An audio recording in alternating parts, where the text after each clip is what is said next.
હાય ગાય શરણ મહાદેવ કેમ છો વાલા મિત્ર બધા હાય તો જો આપણે સવારમાં નાહી ધોઈ ભગર દિયાબત્તી કરી માળા પણ કરીને અને આપણે જો હેરની ઘૂસ કાઢવી છે કેમ કે 2 દિવસથી નથી કાઢી હેરમાં ઘૂસ હોય નહીં કેમ કે વાળ બાંધેલા હોય કે નહીં એટલે એમાં કંઈ ઘૂસ થાય નહીં તો હું છે મોટો કોમ યુઝ કરું છું એમાંથી કરીને હેર પણ ન તૂટે અને આસાનીથી આપણા હેર ફટાફટ ઓળાઈ પણ જાય હું ગમે ત્યાં જાઉં તો હું છે ને અમારા પર્સમાં કોમ નાખ દઉં ભેગો કેમ કે મને છે ને એ જ ગમે હવે આપણે કંકુનો ચાંદલો કરી લઈશું કેમ કે દિયાબત્તી કરવા ગઈ ને તે ભૂલી ગઈ હતી હું સીધી ફટાફટ વહી ગઈ દિયાબત્તી કરવા તો આપણે પણ આમાં રે નહીં ઝાઝી વાર થોડીક જ વાર રહે કંકુ હમણાં પરસીઓ વળશે ને એટલે તરત જ લૂસાઈ જાય છે પછી હું આમ કરીને આમ કરું ને એટલે લૂસાઈ જાય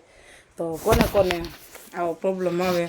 કંકુનો ચાંદલો કર્યો હોય ત્યારે કેમ કે હું 2 મિનિટમાં જો કરું ને છે ને મારે તરત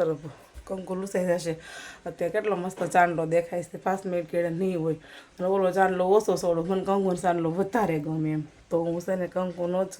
સવારમાં ઉઠીને ચાંદલો કરું ને કહેવાય છે ને જે કંકુનો ચાંદલો ઉઠીને કરીને તો એ સુકનનો છે કેમ કે આપણે કોઈ જોવે ને સવારમાં તો એ લોકોને સુકન થાય આપણે જો લેડીઝ છે ઘરનું કામ કરતા હોય બહાર ફળિયું વાળતા હોય ધોતા હોય એવું બધું કરતા હોય તો હું તો બધા કામે જતા હોય સવારમાં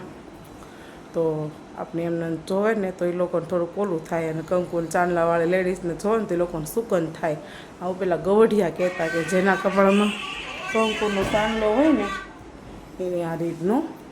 સુકન થાય તો ચાલો આગળ શું કરીશ આજે દિવસમાં એ આપણે શૂટ કરી લઈશું પછી તમને બધાને બતાવશું